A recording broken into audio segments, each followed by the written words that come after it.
ओम शांति। बहुत साल पहले जब मैं आत्मा सेंटर में मुरली सुन रही थी, शुरुआत के समय में तो दीदी ने बहुत सुंदर पॉइंट बताई कि सबको सुख का रास्ता बताना चाहिए। तो मुझे पूछा गया सभी के बीच में बैठे हुए कि भाई बताओ, आप सुख का रास्ता कितनी आत्माओं को बताओगे? प्रैक्टिकल में बताओ कि सुख का रास्ता आज कितने आत्माओं को दिखाओगे, बताओगे? तो मैंने पूछा कौन सा सुख का रास्ता क्या बताऊं दीदी, क्या बोलना होगा आत्माओं को? तो बोले कि भगवान मिल गया है, भगवान का आने का रास्ता, मिलने का रास्ता, दुखों से मुक्त होने का रास्ता, जो समस्या विघ्न है उससे मुक्त होना चाहते हो तो यह रास्ता बहुत सुंदर है, इससे जीवन सुंदर बनेगा। तो मैंने पूछा दीदी, सबसे पहले तो आप ही मुझे सुख का रास्ता बताओ। दीदी बोले क्या हुआ? दीदी मैं तो खुद ही अभी प्रेजेंट टाइम में बहुत सारी दुख और परेशानियों से घिरा हुआ हूँ। हाँ, दुख और परेशानी। बोले तुम्हें कौन सी परेशानी, कुमार हो, तुम्हें कौन सी ऐसी परेशानी आ गई? दीदी कहीं सेवा में जाना है तो 50-100 रुपया भी नहीं होता जेब में। बताओ, पहले तो धन की समस्या है, दूसरी परिवार वाले मानते नहीं है यहाँ पर आता हूँ ज्ञान सुनने वगैरह, तो वह भी समस्या है। आगे कैरियर क्या बनाऊँ, यह भी समस्या है। तो ऐसे बहुत सारे दुख और परेशानियाँ चल रही है। ज्ञान में भी ऊपर उठना चाहता हूँ। हाँ, आत्मिक स्थिति भगवान का गहरा अनुभव करना चाहता हूँ, वो भी मुझे नहीं हो रहा है। योग के गहरे अनुभव भी नहीं हो रहे हैं। तो दीदी फिर मैं कैसे दूसरे को सुख का रास्ता बनाऊं? मेरे जीवन में अगर देखा जाए तो मैं खुद ही कई जगह से दुखों के रास्तों पे चल रहा हूँ। तो सभी लोग हंसने लगे कि ये क्या बोल रहे हैं। मैंने कहा सच में ये बात मजाक की हो सकती है दूसरी आत्माओं के लिए, लेकिन मेरे लिए तो प्रैक्टिकल थी। दूसरी आत्माएं जो हंस रहे थे शायद वो अपने खुद की हंसी हो सकती है, क्योंकि अंदर से तो कहीं ना कहीं ये कहानी सबके रिलेट करती थी, सबसे रिलेट करती थी। हाँ, तो भले बोल दिया दीदी ने, लेकिन मैं तो उसी चीज़ में लगा था कि जब तक मैं अंदर से ये फील न करूं कि मैं संपूर्ण रीति से बहुत अच्छे से सुखी हूँ, हर तरीके से, जिसको सुखी को बोल सकते हैं हम सफलता मूर्त बोलना, तो जब तक मुझे वो दिशा न मिले तब तक मैं कैसे कह सकता हूँ कि मैं दूसरे को भी इस रास्ते पर लेकर आऊँ?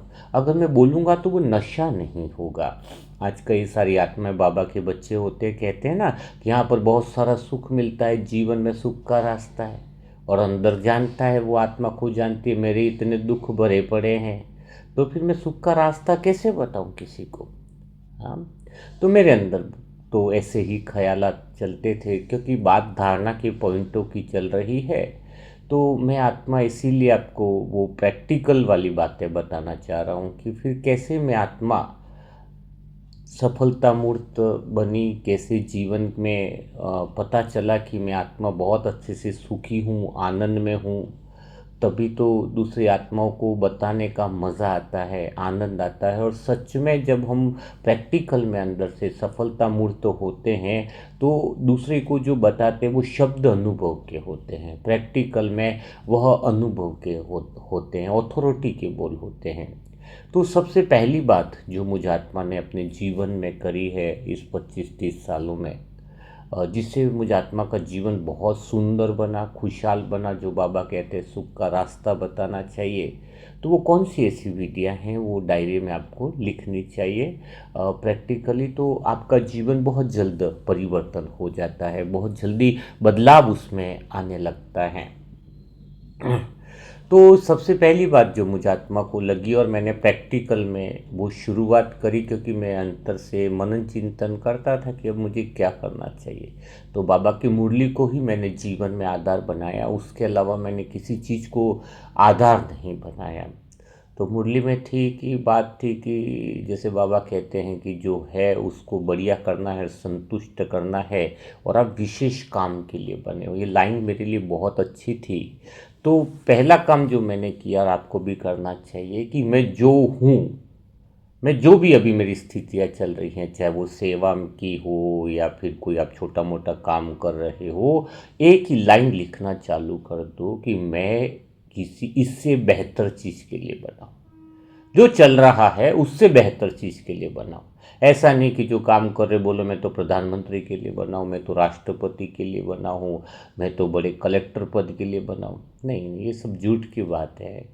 धारणा की पॉइंट जो होती है, बाबा कहते हैं वो प्रैक्टिकल लाइफ है, इसलिए बाबा ने धारणा को बता, हमारी धारणाओं के द्वारा ही बाबा की प्रत्यक्षता होती। तो पहली चीज़ आपको ये करनी चाहिए कि मैं जो कर रहा हूँ उससे बेहतर के लिए बना हुआ हूँ। पहली बात ये कंप्लीट कर लो, लिख लो।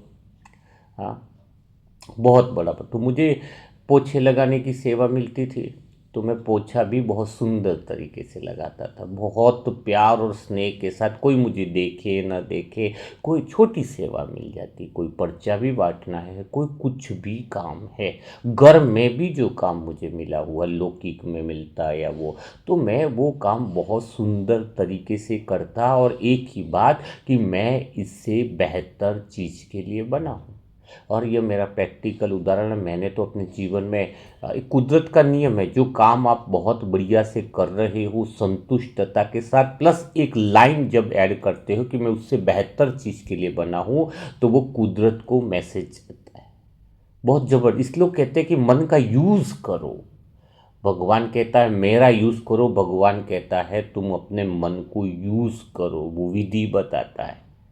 हाँ, तुम्हारा मन मेरे को दे दो, इसका अर्थ भगवान सबके मनों को लेकर के क्या बैठा रहेगा? इसका अर्थ है कि भगवान मन को यूज करने का तरीका सिखाता है। जो संकल्प ही वास्तविक समझता है, जो विचारों को वास्तविक समझता है, उसको पता है आने वाले टाइम में परिणाम बहुत अच्छे होंगे। तो बस मैं भगवान को, कुदरत को एक ही बात कि जो मैं कर रहा हूँ बहुत अच्छा है, और प्लस इसके साथ कि मैं इससे बेटर करने के लिए बना हूँ। मैंने कई लोगों पे प्रैक्टिकल अप्लाई किया। बताया कि होटल में, ढाबे में जो काम करने वाला कर्मचारी था, जो बर्तन धो रहा था, उसने मुझे पूछा कि भाई जी कुछ ऐसा कर दो कि मुझे सुख का रास्ता मिले। मैंने कहा एक ही काम कर, कुछ मत कर, लेकिन नियम और मंत्र बना ले कि मैं जो कर रहा हूँ बढ़िया है, लेकिन मैं किसी और चीज़ के बेहतर के लिए बनाऊँ। कोई चीज़ ऊँची है जो मैं बेहतर बनाऊँ। और रियली 5 साढ़े 5 महीने बाद जब मुलाकात हुई थी, तो वो जो वेटर था वो मैनेजर पहले बना, और मैनेजर के बाद और ऊपर बना, और उसने छोटा मोटा 6 महीने में खुद का ढाबा खोल दिया था। उसने बोला कि ये लाइन जो है ना, मेरी ज़िंदगी की बेहतरीन लाइन बन गई, क्योंकि हम कुदरत को जो मैसेज करते हैं वैसा कुदरत हमें रिप्लाई करती है। तो पहली बात जो मेरी ज़िंदगी में सबसे बेस्ट थी, जो है, जो भगवान ने तुम्हें काम दिया, अगर सेवा का काम दिया, कोई भी छोटी मोटी सेवा दी है, बोले इससे संतुष्ट नहीं है तो मुझसे होती नहीं, इसमें तो वीगन आ रहे हैं, ये ऐसा हो रहा है, वो हो रहा है, तुम्हें भगवान कोई दूसरा काम नहीं देने वाला है। सच है, ये ईमानदारी की बात है। अपनी पसंद के अनुसार नहीं, भगवान तुम्हें वह देता है जो तुम्हारे लिए ड्रामानुसार ज़रूरी है, और जो भगवान ने दिया है उसको उसी तरीके से बेस्ट करना चाहिए। कोई आत्माग्रस्त है, सोचते मुझे तीनों टाइम का टास्क ही करने मिल रहा है, कोई मुझे विश्व की सेवा करने में नहीं मिल रही। अरे तुम तीनों तरह के टास्क बढ़िया करो। कोई बुक की सेवा करी तो जो समय सामने आया वो तुमने करी, तो भगवान तुम्हें उससे बेहतर की काम दे देगा। जो सामने सेवा दी जाती है, जो भी मिल रही है, या फिर जो तुम घर में खाना बनाना भी सेवा है, वो भी तुम बेहतर तरीके से करते हो। एक किसके पास साइकिल है, वो अगर अच्छे से रखता है, साफ सुथरी रखता है, तो कुदरत उसे मोटरसाइकिल की व्यवस्था करती है। अगर मोटरसाइकिल अच्छे से रखता है तो कुदरत उसको कार की भी व्यवस्था करेगी। लेकिन मोटरसाइकिल है, पेट्रोल भी वेस्ट यूज़ कर रहा है, समय पर सर्विसिंग नहीं कर रहा है, समय पर सफाई नहीं कर रहा है। जो धन दिया है, अगर परमात्मा कहता है उसको भी सही कार्यों में यूज़ करे ना। कोई 100 रुपया कमा रहा, चलो 5 रुपये मैं ईश्वर के कार्य में भी लगा दूँ, 5 रुपये को ज़रूरत नहीं है। और जो मेरे पास है उसको मैं सही यूज़ कर रहा हूँ, भगवान उसको आगे बढ़ोतरी दे देता, गारंटी हो जाती है। जो है, एक तो मैं सही संतुष्ट हूँ, पहली चीज़ तो जो है उसमें मैं संतुष्ट हूँ। लेकिन दूसरी बात यह है कि मैं उससे कहीं बेहतर के लिए बनाऊँ, कहीं मैं उससे ऊंची चीज़ों के लिए बनाऊँ। हाँ, चाहे कोई आत्मा कैसी भी, किस स्तर पे भी काम कर रही है, एकदम से छलांग लगाने की नहीं सोचनी चाहिए। जो योग हो रहा है बढ़िया है, मैं संतुष्ट हूँ। जो योग चल रहा है, जो पुरुषार्थ चल रहा है, संतुष्ट हूँ, लेकिन मैं उससे ऊंचे पुरुषार्थ, थोड़ा सा ऊंचा बेहतर बनने के लिए बना। तभी आपने देखा होगा कि इस यज्ञ में जिस आत्माओं को शुरुआत में जो भी सेवाएं मिली, बहुत शुरुआत में, चाहे वो बर्तन धोने की सेवा, दादियों ने भी बर्तन धोए, बड़े बड़े दादी जान की पता है ना, इतना बड़ा भगोना होता था, खुद साफ करते थे, कितना अंदर बैठ के दिखती नहीं थी दादी जान की हाइट कम थी, इतने बड़े भगोने में अंदर घिसती रहती थी। तो सभी बड़ी निमित्त आत्माओं को भी देखो, वो एकदम से नहीं बने हैं ऊपर। आप क्या सीधा टॉप को देखते हो? सीधा जो टॉप को देखता है ना, वो कभी आगे नहीं बढ़ता। सीधा टॉप को देखकर उसके जैसा बनने की कोशिश करते हो। अगर किसी के जैसा बनना है तो उसको जीरो से हिस्ट्री को देखना होगा, शुरुआत करनी होगी जीरो से, जीरो से करनी होगी। बोलो शाहरुख खान जैसा मैं बन जाऊं, देखते क्या है, मैं भी एक ऐसी मूवी बनाऊं शाहरुख खान। अरे शाहरुख खान की जीरो से हिस्ट्री देखो ना, उसके पास 20-20 रुपया पड़ा था, रेलवे स्टेशन पे भी सोया। उसका स्ट्रगल क्यों नहीं देखते? उसको स्ट्रगल से तुम लाइफ शुरू करो। तुम सीधा उससे शुरुआत करते हो कि बस मैं उसके जैसा बन जाऊं। नहीं, हर एक आत्मा, चाहे मैं तो अपना अनुभव मैंने बताया ना, कई सालों के पहले तो यूट्यूब पे रिकॉर्डिंग 1,000 रुपये के मोबाइल से ही हो रही थी। कितने सारे, करीबन 1,500 से 2,000 वीडियो तो मुझे आत्मा ने सिर्फ 1,200 रुपये के रिकॉर्डिंग वाले मोबाइल से चैनल पे वीडियो किए। लेकिन जो था उसमें खुश था, खुश था, बड़ा आनंद का। और मुझे पता था कि मैं जो हूँ उसमें खुश हूँ, बाबा इसको बेहतर कराएगा। तो जैसे जैसे लोगों को सत्य ज्ञान मिलता गया, बाबा बाबा को लगी ज़रूरत, तो समय पर कई आत्माएं सहयोगी बनी और धीरे धीरे बढ़े। तो धीरे धीरे जो बढ़े, कहने का अर्थ है, तो पहली बात ये पक्की करो। कोई सोचता है कि बस अरे ये तो अच्छी बात है, भाई जी भी ऐसे बन गए, हम भी बनते, बड़े भाई बहन हैं, बढ़िया घूमते ऐसे जाते, कुछ नहीं है। आप जीरो से स्टार्ट करो, उनका स्ट्रगल देखो, उनका संघर्ष देखो। वो धीरे से बढ़े, और जो धीरे से बढ़ता है वो लंबे समय तक टिकता है। कोई किसी के साथ कंपैरिजन मत करो, किसी के साथ कोई तुलना मत करो। तो कामयाबी का पहला राज है किसी के साथ कंपैरिजन नहीं। भगवान तुम्हें वो सब कुछ देता है जो तुम्हें ज़रूरत है, और इस समय जो ज़रूरी है। भगवान ने इस समय हर एक आत्मा को वो सब कुछ दिया हुआ है जो इस समय उसके पास ज़रूरी है। लेकिन इस समय जो दिया हुआ है उसकी कदर नहीं है, और कमी पर ध्यान है। मेरे पास ये नहीं, मेरे पास ये होना चाहिए, मेरे पास वो। तुम्हें इस समय तुम्हारे लिए जो ज़रूरी है, परमात्मा ने ड्रामा अनुसार हर वो चीज़ दी है जो इस समय तुम्हें ज़रूरी है।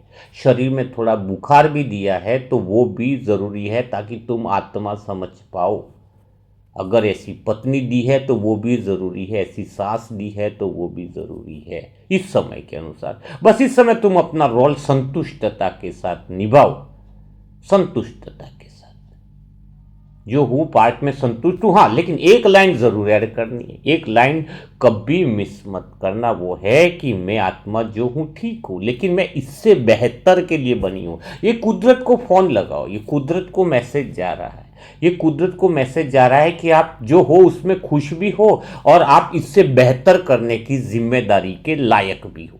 कुछ और एकदम जबरदस्त छलांग नहीं, बस कुछ और बेहतर के लिए मैं बनी हूँ। बाबा मैं आत्मा खुश हूँ, संतुष्ट हूँ, मजा आ रहा है आपके प्रेम में, लवलीन हूँ, पर मैं फिर भी कुछ और थोड़ा सा बेहतर के लिए बनी।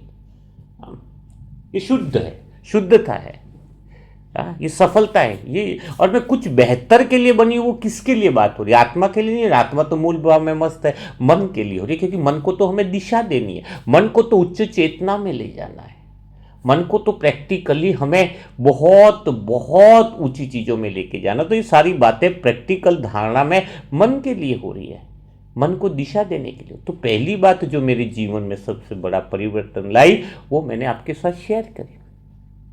दूसरी ऐसी कौन सी बात है जो मेरे जीवन में सबसे ज़्यादा और बहुत अच्छी हुई? तो मैंने बताया उस समय मुझे आत्मा ने काफ़ी, वो संघर्ष नहीं बोलेंगे, खुश होकर के सेवाएं करना, कि 3-3 मंजिलों की पोछा लगाना। छोटे लोग कहते हैं छोटे काम, मेरे लिए तो बहुत काम बड़े थे। हाँ, कोई बोल देता यहाँ से ये सामान हटा के दो, हाँ, बड़े भाई बहन कहते ये ऐसा कर दो, मैं तुरंत करता था। मज़ा आता था, क्योंकि मुझे ये नहीं पता था कि भाई ने काम दिया, किसी निमित्त आत्मा ने काम दिया है या किसी छोटे बच्चे ने काम दिया। नहीं, मैं सोचता था ये काम मुझे भगवान ने दिया है और जो काम मुझे ईश्वर ने दिया है मैं उसको ईमानदारी से करूँगा। और वह सच में ये बहुत बड़ी कमाल है। जो रोल मिला है ना आपको, उसको तुम परफेक्ट तरीके से निभाओ। रोल को दुखी हो करके मत निभाओ। जो रोल मिल रहा है वो निभाना ही है, और रोल से तो तुम हटने वाले नहीं हो। तो तुम्हें रो के निभाना है या हंस के निभाना है? रो के निभाओगे तो पता चला तुम रोल में फिट नहीं बैठ रहे हो, तो और दुखी वाले रोल और तुम्हारे लिए बुक हो जाएंगे। हाँ, और रोल दुखी वाले बुक हो जाएंगे, क्योंकि तुम तो चाहते ही नहीं हो। तो यहाँ पर होगी दूसरी बात करनी है। पहली बात तो जो होगी कि मैं इससे बेहतर के लिए बना हूँ, तो ये हर एक आत्मा के लिए बहुत सफलता मूर्त होगा। खुद सुख का रास्ता उसको दिखेगा तो दूसरे लोगों को आप दिखा पाओगे, 2-3 महीने में दिखा दोगे। दूसरी बात है जो बहुत ज़्यादा इम्पोर्टेंट है, अपने फैमिली में भी ये बातें शेयर कर सकते हो। दूसरी बात बहुत ज़्यादा इम्पोर्टेंट है जो हमें करनी है। हमारा मन जो है ना, वो तो सोचता है, लेकिन ये ब्रेन जो है ना बहुत सारी बातों को पकड़ के रखता है, दिमागी मेमोरी जिसको कहते हैं। हाँ, और ब्रेन की मेमोरी यहीं पे रह जाती है। कुछ उठना बैठना, तभी तो जब इंसान मरता है तो ब्रेन की मेमोरी ब्रेन में रहेगी, काका है, मामा है, ये है, वो ब्रेन की मेमोरी ब्रेन में रह रही है। हाँ, अब क्या होता है कि मेरे मन ने बहुत सारी बातों को पकड़ रखा था। मुझे थोड़ी थोड़ी बात में नाराज़गी आ जाती थी, थोड़ी थोड़ी बातों में गुस्सा आ जाता था, फ्रस्ट्रेशन हो जाता, दुखी हो जाता था, नाराज़ हो जाता था। कोई बात ज़्यादा बोल दे तो मेंटली हेडेक हो जाती थी, चिंता हो जाती थी। तो मुझे उससे बेहतर बनने वाली बात तो क्लियर हो गई थी, लेकिन एक बात और समझ में आई कि अगर मुझे सुखी होना है, खुद पहले सुखी होना है, मैं पहले खुद का ही देखा। क्योंकि जब तक बाबा को बोला मैं सुखी अनुभव नहीं करूं, मैं दूसरे को नहीं बताऊंगा, चीटिंग हो जाएगी, ये तो धोखा हो जाएगा।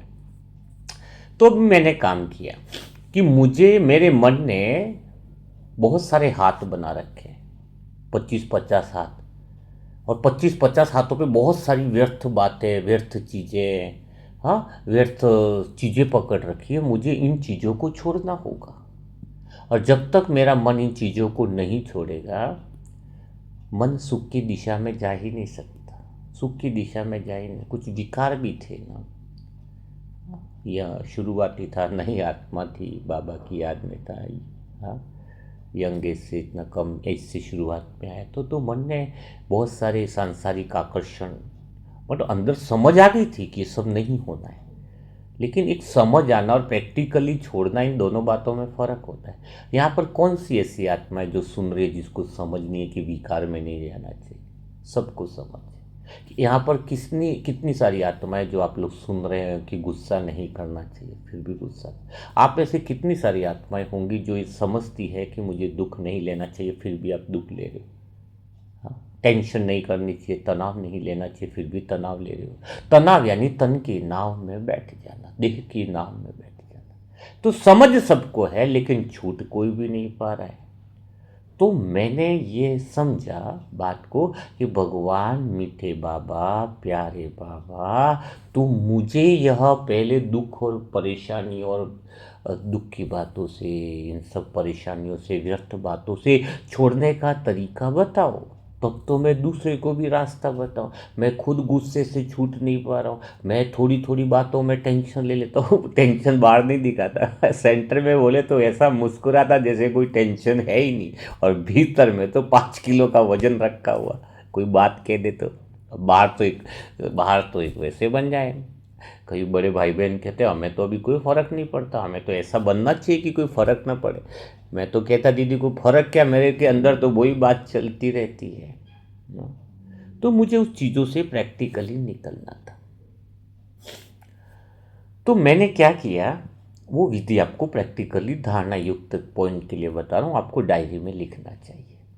अगर आपका मन इन बातों से मुक्त होना चाहता है, अगर आपका मन जो 10-20 हाथ बना रखे उन परेशानियों से मुक्त होना चाहता है, विकारों से मुक्त होना चाहता है, तो एकदम से नहीं होगा। खाली 10 दिन का अभ्यास तो करना ही पड़ेगा। ओनली 10 डेज अगर आपने अप्लाई किया तो शायद आपको बहुत अच्छी दिशा में आप निकल जाओगे। पहला अभ्यास मैंने किया, गुस्सा आता था मुझे, क्या किया, ऐसा नहीं कि गुस्सा खत्म कर दो, आज से मैं गुस्सा ही नहीं करूँ। जो बोलता है कि आज से पहले दिन बोल दे कि आज से मैं कभी गुस्सा नहीं करूँगा, डायरी में लिख लो, उसका गुस्सा कभी ख़त्म नहीं होगा। आपने इतने सालों से लिख रहे हो, कहाँ ख़त्म हुआ? सब झूठ है। मैं आज से चिंता नहीं करूँगा किसी भी बात की, मैं बेफिक्र रहूँगा, लिख लो। चिंता करोगे तो स्थिति नीचे होगी, कितना आत्मा के मूल स्वरूप में हो जाए, क्योंकि मन को सिखाने का धारणा का पॉइंट समझा नहीं है, इसलिए धारणा की क्लासेस चल रही है। तो क्या करना है? नहीं, मुझे कोई गुस्सा खत्म नहीं करना है, हटा लो, छोड़ दो कि मुझे दुख नहीं लेना, नहीं दुख चिंता चलेगी, मुझे चिंता आएगी, चिंता को नहीं खत्म करना। क्या खत्म करना है फिर?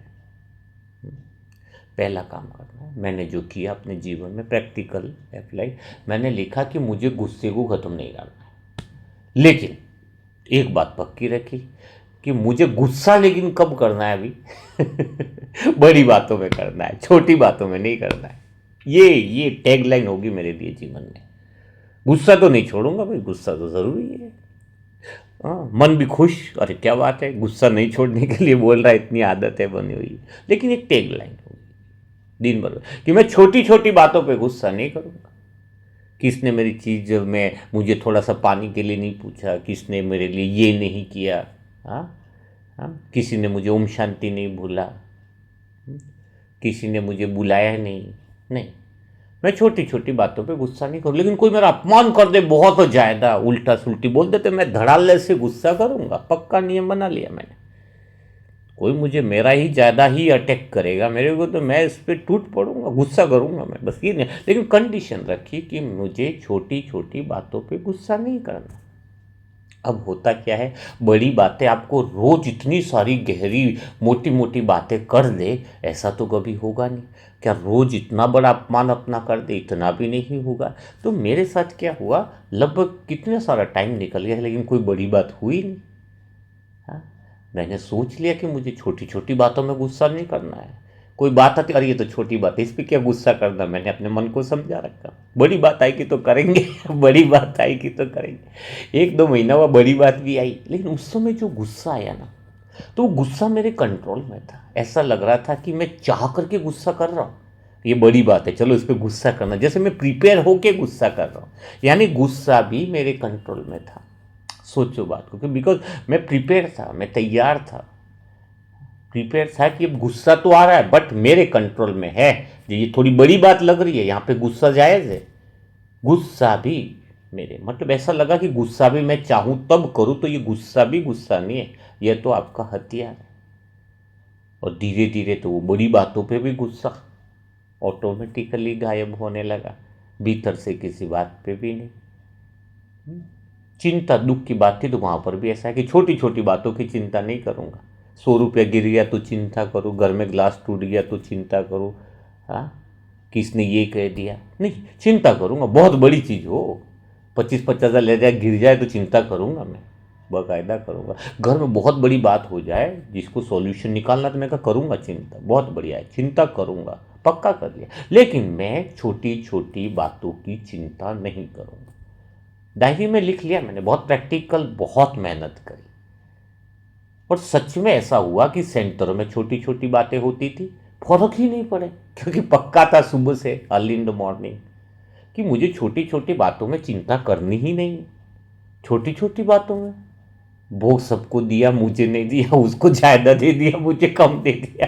पहले तो मैं शुरुआत में तो इस बात पे भी चिंता करता था, उसको उसको डबल दे दिया दीदी ने, मुझे कम दे दिया। इतना छोटा बच्चा था, नया था, बचपना था, लेकिन वो समझ में आया। अब मुझे नहीं मिले तो भी चिंता नहीं, शुरुआती में बहुत अच्छी प्रैक्टिस होने लगी थी। इनके लिए क्या, भोग के लिए क्या चिंता करना, चिंता तो हम बड़ी चीज़ों के लिए करेंगे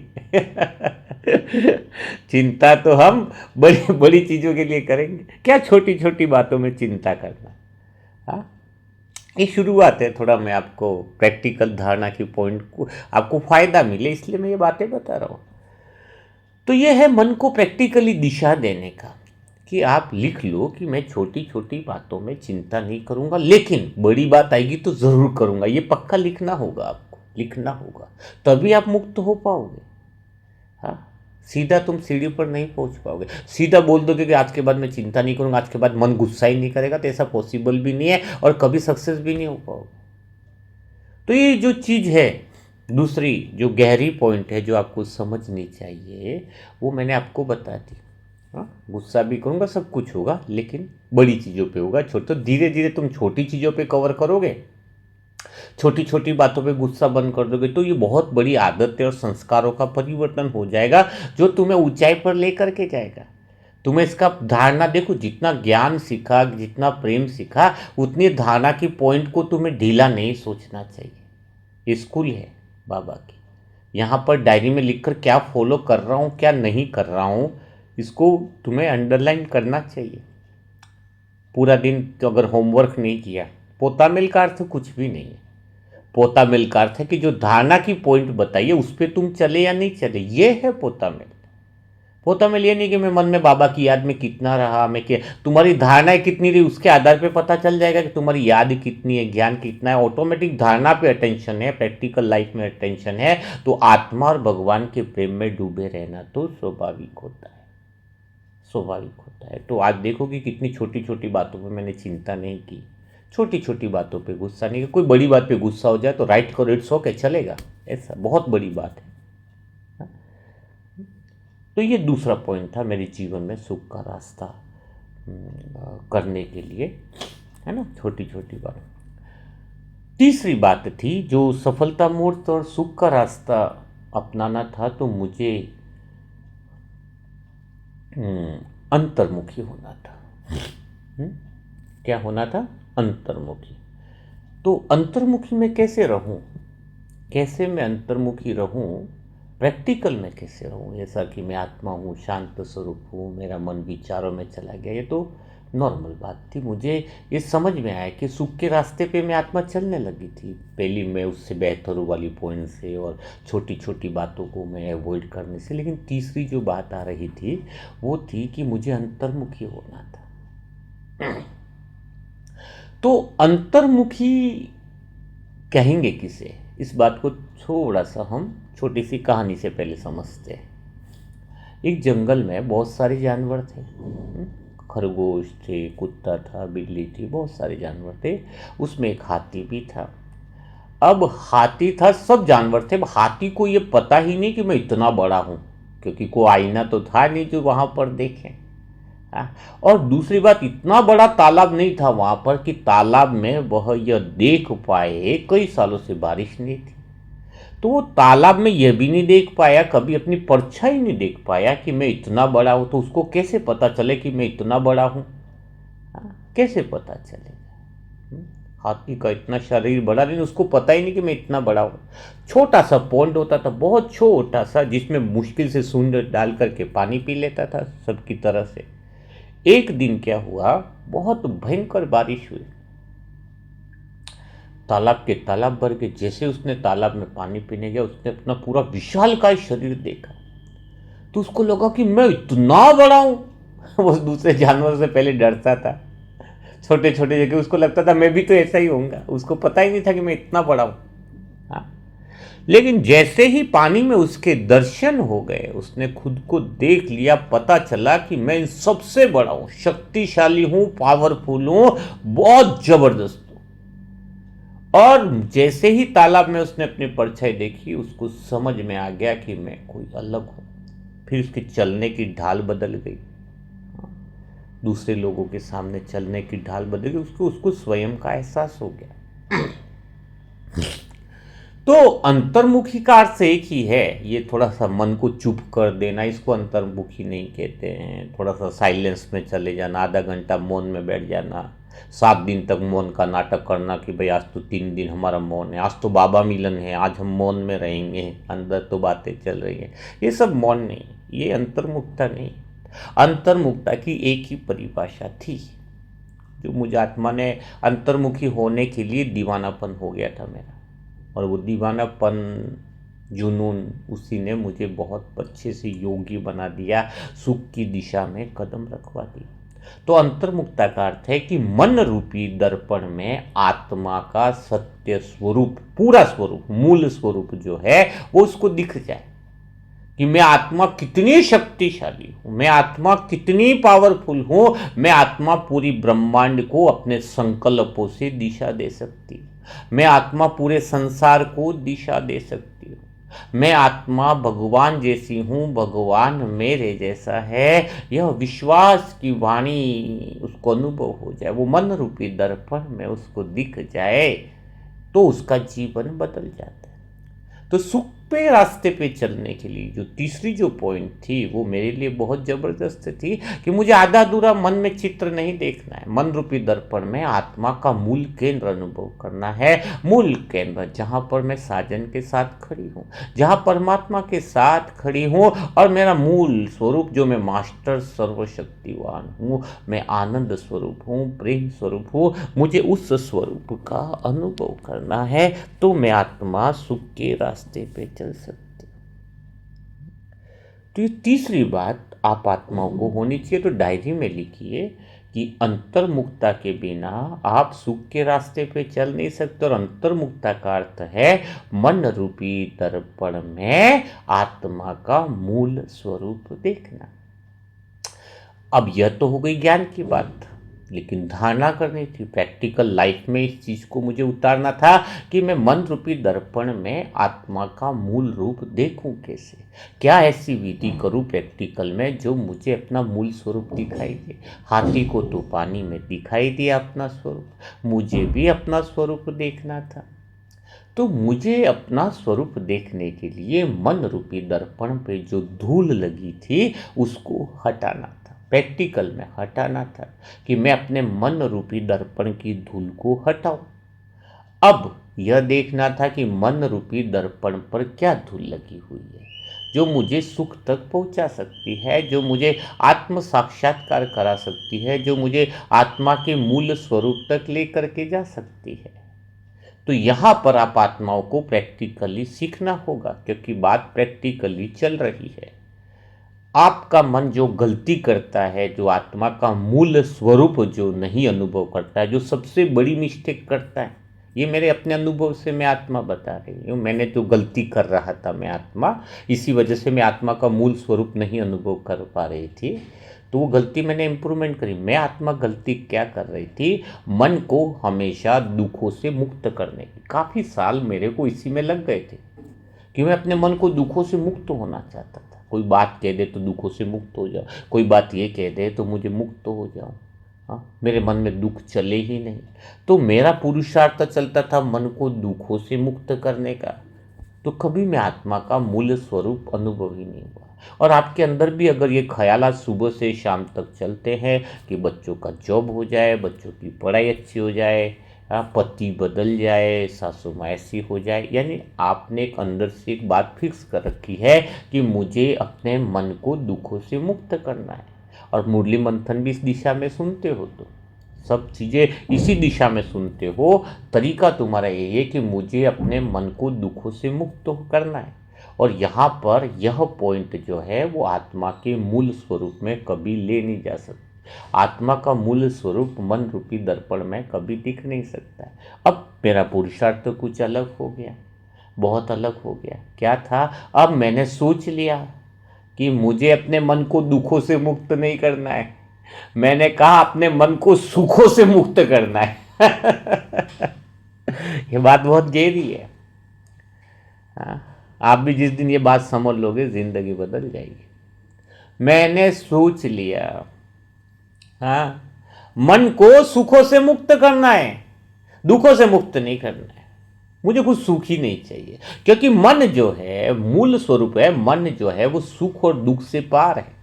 जो तुम आज सुख समझ रहे हो वही दुख बन रहे तुम्हारे पास, वही दुख है, वही मान्यताएं मैंने गलत अपना रखी है।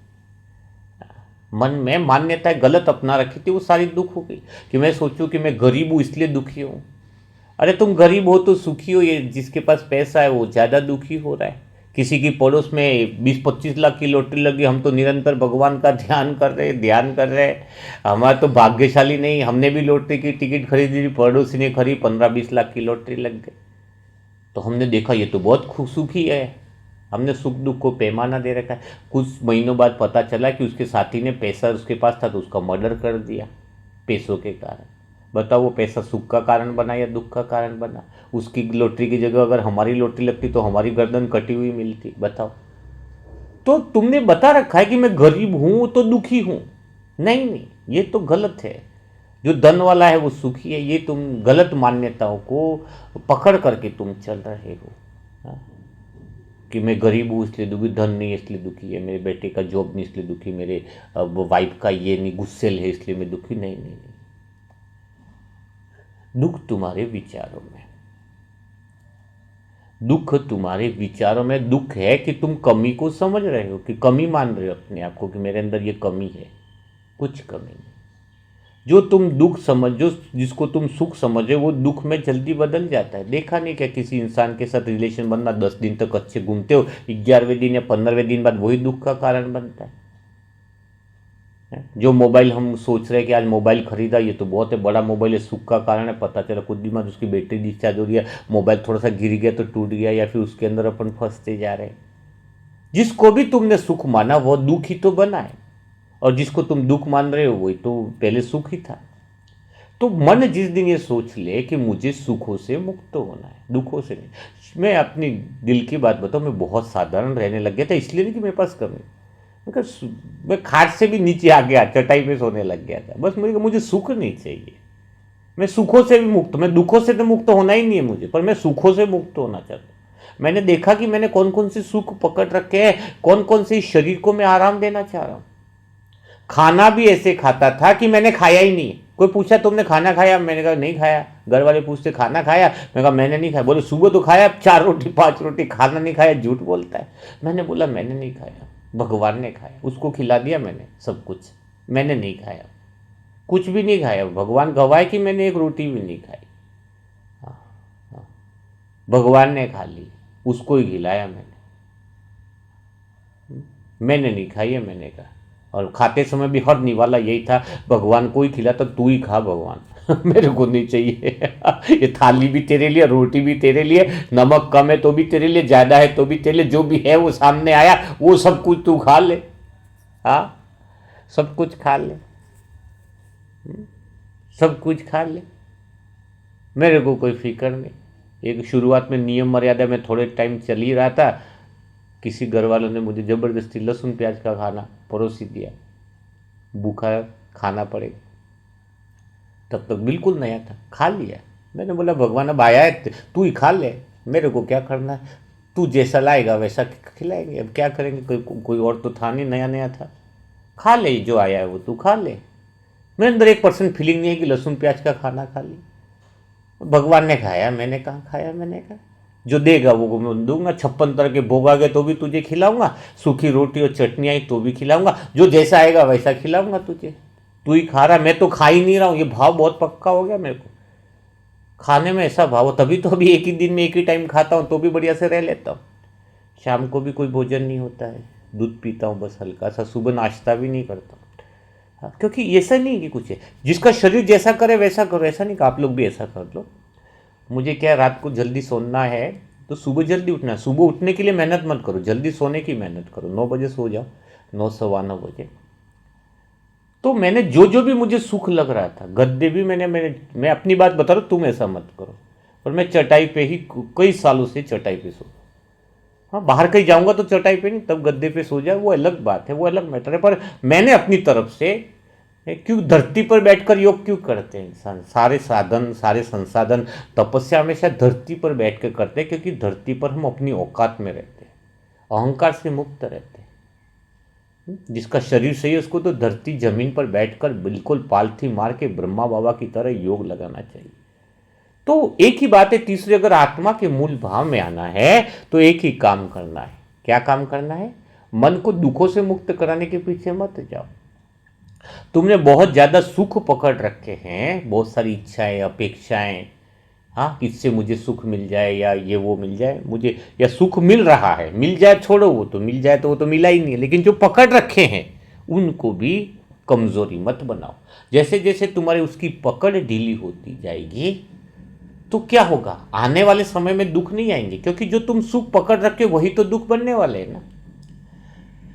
हाँ, मेरा बेटा मुझे बहुत अच्छे से बोलेगा तो मैं बहुत सुखी हूँ, नहीं नहीं मुझे सुख नहीं चाहिए, अच्छा बोले नहीं बोले इससे मुझे सुख फील होता है, बेटा अच्छा बोले नहीं चाहिए, मैं फ्री हूँ, वो कुछ भी बोले, ये पहले से पकड़ के रखोगे तो कल कुछ भी बोलेगा तो तुम्हें दुख नहीं होगा, क्योंकि पहले से तुमने जो सुख मान के चलोगे, अच्छे से बात करें तो मुझे अच्छा लगता है, ये छोड़ चुके हैं हम पहले से। कोई हमसे अच्छे से बात करे मैं अच्छा, नहीं नहीं हमारी आशा नहीं रही, अंदर से पहले किस चीज में सुख लग रहा है वो छोड़ो, तो जीवन में कभी दुख नहीं आएगा, कभी दुख नहीं आएगा। कभी दुख नहीं आएगा। एसी में बहुत ठंडक लग रही है, भाड़ में जाए, एसी एसी बंद कर दिया हमने तो बस चलो ठीक है, प्रकृति आगे तकलीफ भी देगी तो हमें क्या फर्क पड़ेगा, जो एसी में सुख समझ रहा है हमने उस सुख को ही छोड़ रखा है बस।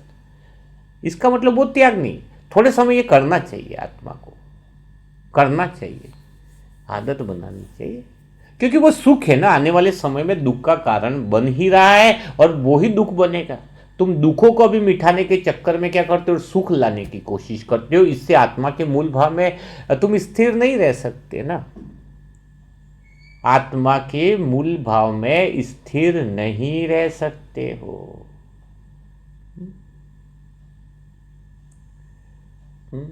तो यह है, यह बहुत सुंदर चीज है सुख।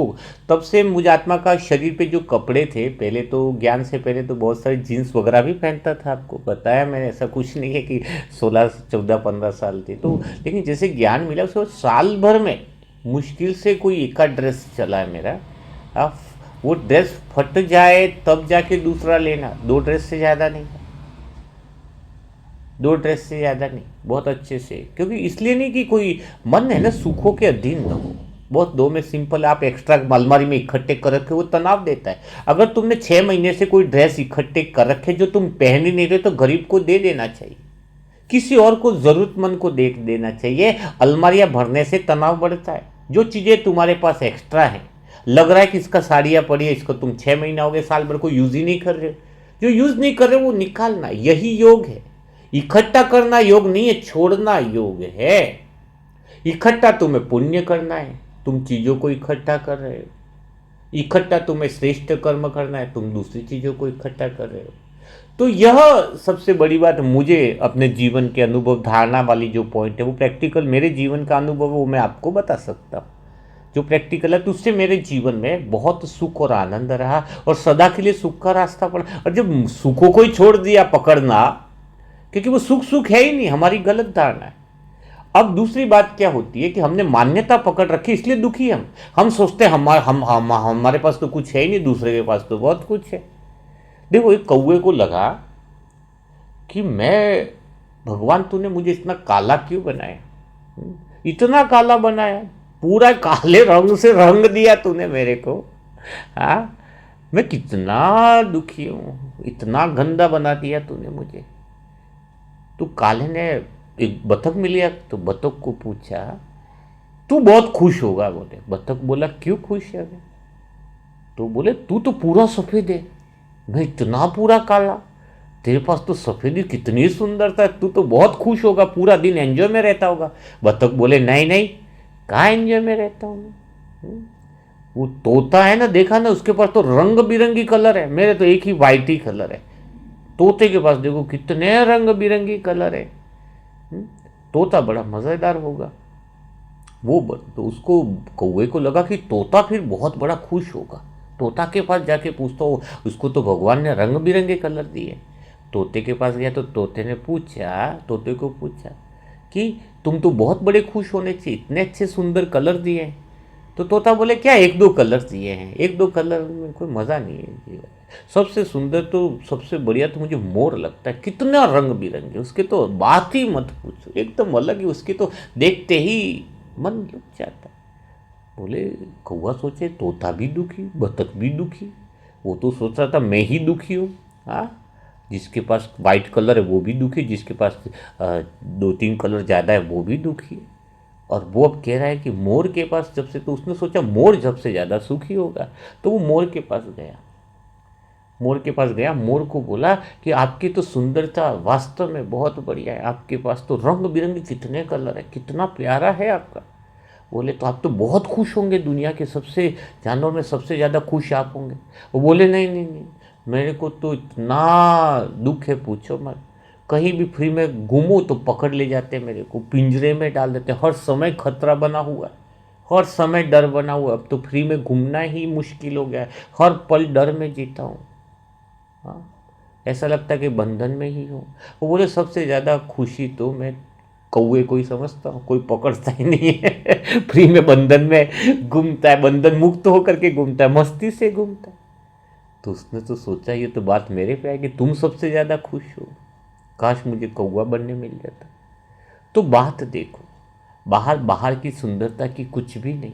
गरीब है, अमीर है, इसके पास ज़्यादा है, ये 3 बिल्डिंग वाला है, ये 4 बिल्डिंग, सब और ज़्यादा दुखी है। अंदर से भीतर से देखा जाए, आपको लग रहा है, ये तो मान्यता है, आपने आपके मन ने ये मान्यता बना दी है कि ये खुश है। उसके भीतर के घाव देखो तो रोना आ जाए। मैंने एक बहुत करीब से देखा है उन लोगों को जिनके भीतर में बहुत बड़े घाव हैं। दूर से बहुत दूर के ढोल सुहावने दिखाई दे रहे, लेकिन अंदर तो वो मन के पूरा ऑपरेशन हो चुका है उनका। तो कौवा देखो बंधन मुक्त है, खुश निकला। तो वैसे ही अगर आप पाओगे तो आपसे ज़्यादा खुश नसीब कोई है ही नहीं इस दुनिया में, आपसे ज़्यादा भाग्यशाली इस दुनिया में कोई है ही नहीं, आपसे ज़्यादा सुंदर कोई इस दुनिया में है ही नहीं। हाँ, आपसे ज़्यादा तो सुंदर कोई बना भी नहीं है। तो ये बात जिसको पक्की हो जाती है, ये बात जिसको समझ में आती है कि नहीं मैं सुंदर हूँ, जो हूँ बहुत सुंदर हूँ, भगवान का ज्ञान मुझे समझ में आ रहा है, भगवान की बातों को मैं समझ पा रहा हूँ, भीतर में मेरी इतनी सुंदरता है, इतनी सुंदरता है कि दूसरी आत्माएं तो भगवान को पहचान भी नहीं पा रही, और हम आत्माएं कितनी भाग्यशाली हैं जो भगवान को देख रही है, पहचान पा रही है, सुंदरता का अनुभव कर रही है। तो हमारे जैसा तो भाग्यवान कोई इस दुनिया में है ही नहीं। तो तीसरी बात जो मुझे समझ में आई, हाँ, कौन सी बात समझ में आई? हाँ, तीसरी दुखों से मुक्त होने वाली तो सुखों से मुक्त होना होता है। और चौथी बात ये ले सकते हैं कि मुझे अपने आप से बहुत प्यार है, मैं जो हूँ जैसा हूँ, मेरी शिकायत है किसी से नहीं कि उसको ज़्यादा है, उसको कम है, वो ज़्यादा अमीर है, मेरे पास तो कुछ नहीं। वो निमित्त आत्मा है, वो तो गाड़ियों से चलते हैं, मैं तो पैदल चलती हूँ, मैं आत्मा। हाँ, हाँ, इतनी इतनी साधारण जीवन होना चाहिए। जब तुम्हारे पास इतना साधारण जीवन है, कोई साधनों से सेवा हो, ये सब गलत बात है, बहुत गलत बात है। साधनों से सेवा अगर हो, अगर तुम सोचते हो तो ये बहुत ही गलत फहमी। मैं आज आपको स्पष्ट रीति से बता देता, बिना साधनों के सेवा संभव है, संभव है, बिना साधनों के सेवा संभव है। और मैं आत्मा थोड़ा स्पष्ट कहूंगा, जिसको भी कड़वी बात लगे तो लगे, मुझे कोई फर्क, ये मेरे जीवन का अनुभव करता है। लास्ट वाली जो बात करो आपको स्वीकार हो तो कर लेना। सेंटरों में भी सभी अपने ही भाई बहन है, लेकिन जो सेंटरों में जो भी बिना काम के चीज़ों के खर्चे होते हैं वो हमें सही नहीं लगते। इसका मतलब हम गलत नहीं बोलते, हमें लगता है एक एक रुपया उनकी आत्मा के और चेतना के उत्थान में लगना चाहिए। एक एक रुपया, एक एक रुपये का उपयोग सही कार्यों में लगना चाहिए। उन चीज़ों में बहुत ज़्यादा कलर कर दो, दिखावेपन में बहुत ज़्यादा कर लो, और पता चला इतने बड़े सेंटर है पर योग करने कोई नहीं बैठ रहा है, इतने बड़े सेंटर है, योग की बात सुनो। तो सबसे बड़ी बात है मन की चेतना का विकास हो, उसमें अभी इस समय धन को उपयोग में लाने की ज़्यादा जरूरत है। मैं आत्मा अपने स्वयं का अनुभव और उदाहरण आपको बता रही हूँ। मुझे इतनी जगह बाहर जाना पड़ता है, अभी लोकल में भी काम करना पड़ता है। मैं आत्मा 1 रुपये का किस तरह से इस्तेमाल करती हूँ, वो मैं आत्मा आपको थोड़ा अनुभव के द्वारा बता रही हूँ। इतनी जगह जाना पड़ता है, लेकिन कुछ भी पैसा सेवा में आता तो पहले क्या लगता है, पहले क्या लगता है कि पहले किस काम में लगना चाहिए, बुक में लगना चाहिए, ताकि अधिक एक बुक भी अगर एक्स्ट्रा मिली तो लोगों तक पहुँचे। अभी भी मैं आत्मा, हाँ, इतनी बाइक भी ज़रूरत है तो मैंने बाइक का इस्तेमाल, बाइक नहीं ली है, मैं कोई बात आप मेरे परिवार के मैं छुपाना नहीं चाहती। ऐसा तो नहीं कि धन आता है ना सेवा का भी, लेकिन वो सेवा किसके लिए है भी, ज़रूरी किस चीज़ के लिए होती है? एक बाइक ले ली, कितना लोन पे तो लेते नहीं, क्योंकि अपने तो किस्तें तो होती नहीं। शायद 80,000 90,000 की बहुत टाइम पूछने गए तो पहले।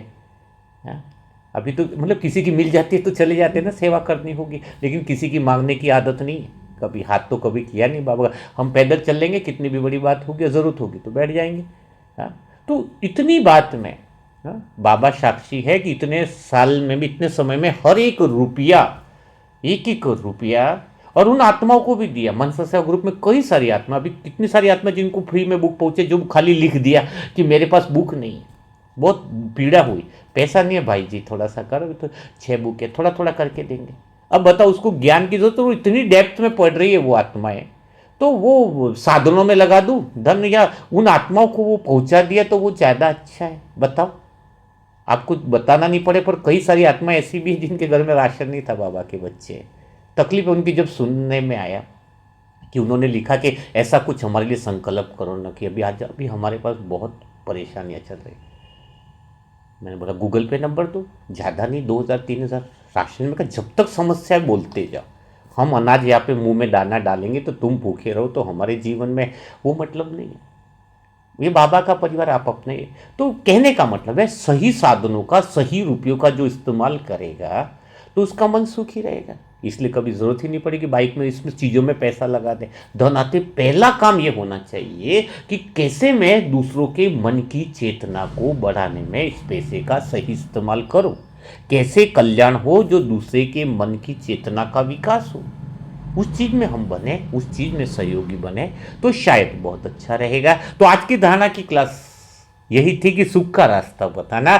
इसलिए सुख का रास्ता तो यही है, ये 3-4 चीज़ें हैं जो हमें करनी चाहिए। गुस्सा करो छोटी छोटी बातों में, हाँ बता दिया ना आपको कि क्या करना है क्या नहीं करना है। हाँ, तो आपको पता चलेगा। दूसरा, आत्मा का मूल केंद्र जो है वो हमें अनुभव करना है, और हमेशा इस बात का अटेंशन रखना है कि मैं किसी और चीज़ के बेहतर के लिए बनूं। क्या बात ध्यान रखनी है कि मैं किसी और काम के लिए बनी हूं, और चीज के बेहतरीन के लिए बनी हूं, मेरे को बेहतर बनना है।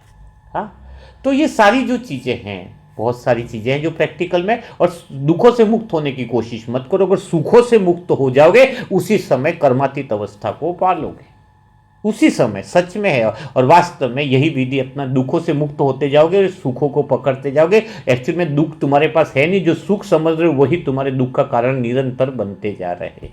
जो 2 महीने पहले सुख लग रहा था, आज फिर दुख बढ़ गया, फिर वो दुख बढ़ गया, फिर तो आप सुखों से मुक्त। किस किस बातों से मन सुख, क्योंकि आत्मा जो है मूल केंद्र में सुख दुख से परे है। आत्मा का मूल स्वरूप जो है वो सुख दुख से परे है। अब आप समझ लो, हाँ, सुख दुख से परे हैं। तो इस समय, संगम युग के इस समय में हमें सबसे ज्यादा जरूरत सत्य का ज्ञान फैलाने में है। और अभी जिन आत्माओं को मुरली मंथन का सेट चाहिए वो बुक करा सकते हैं। ये जो बातें आप इतनी सारी सुन रहे हो, इसको आसान तरीके से पूरे साल का मुरली मंथन मिलेगा आपको। देखो कितनी बड़ी मेहनत से बाबा ने तैयार कराया है, ताकि आप ऑडियो नहीं सुन पाते, या सुन भी लेते हो तो लिख नहीं पाते हो, और तो बुके आप पढ़ोगे तो वो मुरली मंथन हर एक सेंटरों की आत्मा, हर एक बाबा का बच्चा पढ़ सके, और ज्ञान की स्पष्टता बहुत जल्दी कवर कर ले। जो इस 1 साल के मुरली मंथन को पढ़ लेगा ना, उसका ज्ञान और उसकी चेतना का लेवल इतना हाई हो जाएगा, वो पहले जैसी आत्मा नहीं रहेगी। आप खुद अनुभव, खाली मुरली सुनने से आप जो है वो अनुभव करेंगे। आप 1 साल, जो 1 साल से मुरली मंथन सुन रहा है या 6 महीने से, वो एक बात जरूर अनुभव करेगा, हम पहले वाले नहीं रहे, हम पहले वाले नहीं रहे। तो हमें ये बहुत बड़ा मिशन है। अब सच में अगर तैयार हो ना अंदर से, क्या करोगे? साधनों में लगाकर, कपड़े लत्थे में, सब कुछ जाने का है, सब कुछ जाने।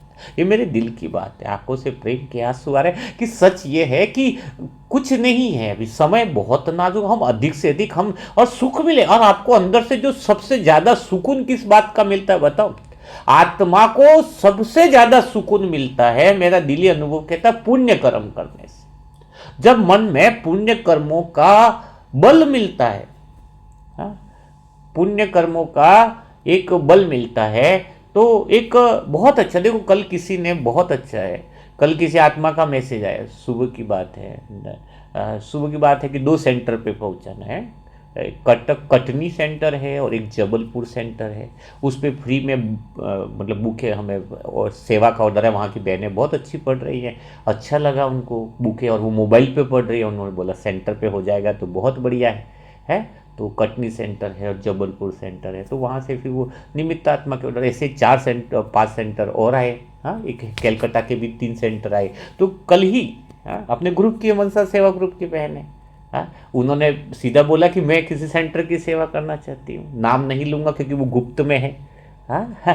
नाम लूँगा तो उन्होंने मना किया है।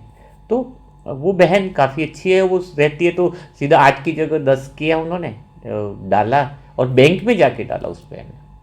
ऑनलाइन नहीं करने आता है, तो कितनी उसकी भावना है, जाके दिया, जाके वहाँ जाके डाला।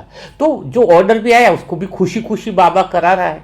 चलो भाई, उसने कहा कि जिस भी सेंटर पे ज़रूरत है करवा दो प्रकाशन। तो अब वो आत्मा की बुके, हमें तो ये भी कोई डालता था, हम ये भी बताते हैं कि तुम्हारी ये बुके अब यहाँ पर जाएगी, तुम्हारी तरफ से जो सेवा हो रही, कोई पूछेगा तो ये तुम्हारी तरफ से इस सेंटर पे हम पहुँचा रहे हैं।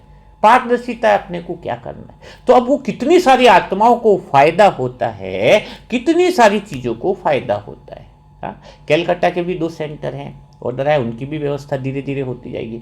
तो हम उनको बुकों का सबसे बड़ा आज धन के सहयोग में यही चीज़ है कि ज्ञान की चेतना बढ़े। बहुत एसी लगवा दिए, बहुत सारे लिपाई पुताई करवा दिए, ये करवा दिए। अभी सच्ची सेवा यही है कि ज्ञान का प्रकाश फैले, तो उसमें आप निमित्त बने तो बहुत अच्छा रहेगा। जो मुरली मंथन का सेट बुक करवाना चाहते, एक मुरली मंथन नहीं मिलेगा सेट का अलग से। कारण क्या है, अगर आपने बीच में अप्रैल का ले लिया तो इस मुरली मंथन में फ्लो होता है। अब रेगुलर मुरली मंथन अपने जो चलते हैं वो दिशा में चलते हैं, ज्ञान के चले, प्रेम के चले। तो जनवरी से लगा करके जो भी मुरली मंथन है पिछले साल से 1 साल तक में, वो कंटिन्यू जो बुकें आपकी रहेगी ना, तो आपको एक दिशा मिलेगी। रोज एक एक मुरली मंथन आपने आराम से पढ़ा तो उसी दिशा में आप आगे बढ़ पाओगे। बीच का एक मुरली मंथन का सेट दे दिया आपको तो आप डिस्टर्ब हो जाओगे। तो आपको पूरे मुरली मंथन के सेट आपको दिए जा रहे हैं। और इस समय जो भी सेंटर की कोई आत्माएं सुन रही होंगी मुरली मंथन या ये, तो आपको भी अगर बुकों के सेट की आवश्यकता है तो व्हाट्सअप नंबर है 7202921969। इस पर ओम शांति लिखे। अगर सेंटर की आत्मा है, निमित्त आत्मा है, तो आपको निःशुल्क रूप से जो भी ये लाइब्रेरी की सारी बुकें हैं वो आपको निःशुल्क रूप से अवेलेबल कराया दी जाएगी। और कोई नाम का नहीं है, पूरा मनसा ग्रुप लेखक है इसका, है ना, कोई विशेष आत्मा नहीं है। हम सब परिवार वाली आत्माएं अपने अनुभवों के द्वारा लिख रहे हैं। तो इसलिए कोई नाम, विशेष पद, पोजीशन कुछ भी नहीं है। बस ज्ञान जो है वो आसान तरीके से आप तक पहुंचाया जा रहा है। तो सेंटर की निमित्त आत्मा है तो उनको अपना नाम, सेंटर का एड्रेस लिखना होगा, और वहाँ का जो भी एड्रेस आपका है तो निमित्त आत्मा, समर्पित आत्मा होनी चाहिए, तो सेंटर की होनी चाहिए। तो वो अगर लिखेंगे तो उनके लिए हम ज़रूर निःशुल्क रूप से वो बुके अवेलेबल उनके लिए हम करा देंगे। तो कल फिर हम मुलाकात करेंगे ऐसे दिल छुजाने वाले धारणा युक्त मुरली मंथन से, क्योंकि अभी धारणाओं के पॉइंट चल रहे हैं। तो धारणा युक्त मुरली मंथन के लिए, तब तक के लिए सभी भाई बहनों को ओम शांति। और जो भी आज का मुरली मंथन बाबा ने मीठे बच्चे से कहा है कि सबको सुख का रास्ता बताओ, इसीलिए हमने वो पॉइंट ली थी कि सुख का रास्ता प्रैक्टिकल में कैसे बताए। तो आज का मुरली कैसे लगा वो ज़रूर कमेंट बॉक्स में लिखिए, ताकि सभी आत्माओं को पता चले कि कैसा अनुभव। सबसे खुशखबरी, अपने प्ले स्टोर पे जो आत्मा की यात्रा की ऐप है उसकी रेटिंग 5 पे चल रही है, सबसे ज़बरदस्त रेटिंग। इतना जल्दी रेस्पॉन्स मिलना, इतने जल्दी डाउनलोड्स होना, इतना जल्दी लोगों का एंगेजमेंट होना उस ऐप के ऊपर, यह सच में ये दर्शाता है कि हम सबसे ऊंची रेटिंग में जाते हैं। आप प्ले स्टोर पे आत्मा की यात्रा पे ऐप पे रिव्यू ज़रूर डालें कि आपको ऐप कैसी लगी, इससे बहुत लोगों को फ़ायदा होता है। तो अपना रिव्यू में ज़रूर लिखें, ऐप के अंदर जाओ और अपडेट करते रहो, उस पर रिव्यू में लिखो कि आपको बुकों से क्या बेनिफिट हुआ। तो बीके भाई बहन जैसे वो रिव्यू को खोलेंगे तो खोलने पर वो अंदर की तरफ जा सकते हैं। तो हर एक आत्मा आज ही सेवा मिली, कौन करेगा देखना, रिव्यू कौन डालेगा। हाँ, प्ले स्टोर पे एक रिव्यू का एक होता है बॉक्स, आपको कैसा बुकों का अनुभव लिखा वो आप डाल सकते हो। और साथ में शॉर्ट वीडियो कोई अगर डालना चाहे तो अपना वीडियो बनाए, बुकों को सामने रखे, एक बुक पढ़ करके आपको क्या फायदा हुआ। तो एक स्टैंड कैमरे में 9x16 का जो स्टैंड सामने खड़ा मोबाइल चाहिए, उसमें अपना अनुभव बताए कि बुक पढ़ने के बाद मेरे जीवन में क्या क्लियरिफिकेशन हुआ, क्या मुझे बहुत अच्छा लगा, इस बुक में कुछ नया क्या मिला, है, तो बुक का भी प्रमोशन होगा, लोगों तक बात भी पहुंचेगी, और वो व्हाट्सएप पर आप वीडियो शेयर करें तो चैनल पर उसका डाल दिया जाएगा। अपना नाम बोलो और आप अनुभव बताओ, जो सस्ते है वो बताना है कि इस बुक को पढ़ने के लिए बाद आपको क्या चेंजेस आए, क्या कुछ नया लगा, क्या कुछ परिवर्तन आया, वो जरूर भेजिए। ये भी सेवा आपको दी जा रही है। अभी आज ये है कि जो मिला है वो पहले बढ़िया करो तो उससे बेहतर मिलेगा। कौन कौन आत्मा व्हाट्सएप पर आज तैयार नहीं है तो कल भी भेजो, लेकिन कौन कौन कमिटमेंट करते हैं जो करे, अपने नॉर्मल रूप में बोलना है। जो भी आपको 3 मिनट का होगा बोलना, 3 मिनट से ज़्यादा नहीं होगा, क्योंकि शॉर्ट वीडियो पे 3 मिनट से ज़्यादा का हम नहीं डाल सकते हैं। और अगर लॉन्ग वीडियो बना के ज़्यादा कुछ अनुभव डालना है तो फिर 9:16 आड़ा कैमरा में आपको बनाना पड़ेगा। मोबाइल खड़ा नहीं रहेगा, स्टैंड में नहीं रहेगा, ऐसा रखना पड़ेगा, तो आप कर सकते हो। ओके, ओम शांति, ओम शांति, ओम शांति।